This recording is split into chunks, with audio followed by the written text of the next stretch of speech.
Hey YouTube, Mark Hoffman here, and today I want to talk to you about the Kudu Lite, which this is going to be a little bit of a tricky knife because of its length and because of its shiny blade. But I just want to talk about this knife because cold steel is kind of getting in the spotlight since Lim Thompson has sold the company, and I just thought maybe I'd talk about this knife, why I like it, and why I think you should get it. I'm going to be doing a video on my thoughts on the sale of cold steel, so just wait for that to come up. I'm just still collecting my thoughts on it and just waiting for things to develop. There's been a lot of speculation, a lot of hearsay, and a lot of cruelty about this sale, and I wanted to collect my thoughts on what was going on before I made a video on it. So that'll be coming in the future, but today I want to talk about the Kudu Lite. First, this reminds me of a knife that I picked up about 3 years ago in a thrift shop and restored, and it reminds me of the Okapi. That looks a little familiar, doesn't it? Yeah, this is the Okapi, and this is a German-made one. These were originally made in Africa, and this utilizes a back spring that utilizes a spring that goes into the handle. So we have a spring here and then a spring here, and when this knife blade is pressed, it pushes this spring into the handle, and then that creates tension and pushes this up because this is pushing against it. So it creates a back spring in that sense. Now this one here I don't carry. These are, I guess, I mean, I haven't really looked at the market, but these are considered collectibles. This German one is not as collectible as the African one, so oh well.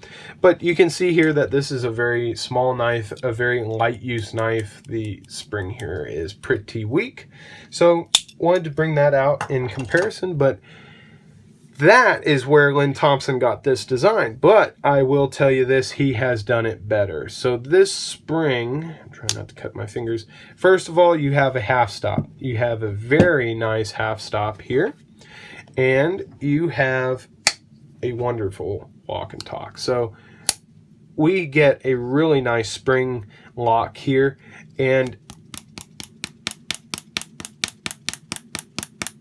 it really is a great spring. I didn't see the need to get the other one with the ring on it because I just don't see the need for it. I don't see myself using this for those heavy duty tasks. I use this in the kitchen to cut apples and cut bananas, and that's really all I use it for. But let's take a really quick look and compare it against a Schrade LB7, and we can see that yes, that is even bigger than that knife. So yeah, it's a good sized knife, and it only cost me, I think, $7.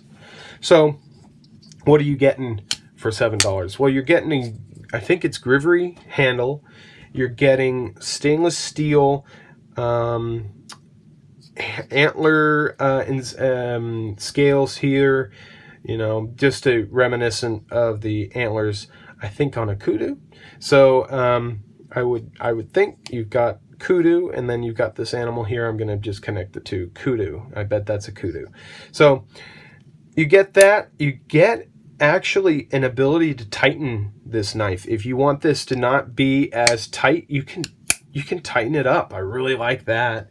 And this is one piece, so this is injection molded, and then just slap the blade in there, and there you go. The spring is pinned. But what I really like about this knife, and what people don't like about this knife, is that it uses 5 CR15 MOV. Now, that's also a cost-cutting measure. Yes, I understand that.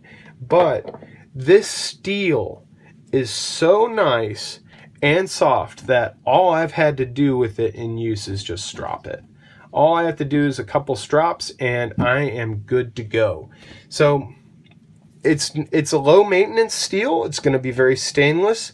It is going to allow you to be able to strop and use it in the field, and if you need to sharpen it in the field, you can pick up a river rock and just sharpen it on that. I'm pretty sure you could do it. So there's that. The reason why I really like this knife is you have a knife that is super light. I think this is even lighter than the Bug Out. Don't quote me on it, but I think it is. You have a very light knife. You have a knife that is, I believe this blade is 4 inches long, and you get a ton of usability out of that. So that's absolutely wonderful. And you also get a nice thin knife. This is relatively thin compared to your Buck. Yeah, about that, but super light. So this fits very nicely in your back pocket and will do a lot of your cutting chores.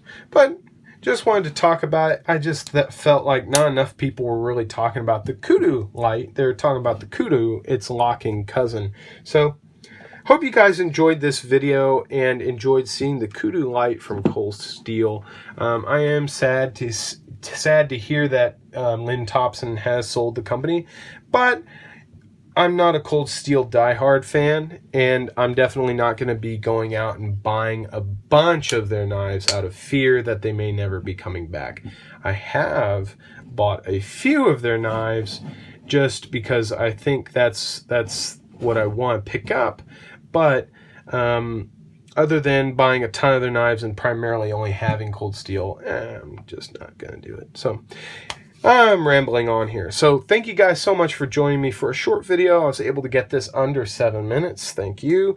And if you enjoyed this, leave a like and subscribe. I really enjoy talking to you guys about your gear and what you carry every day. So wherever you may be, night or day, I hope you're having a good one.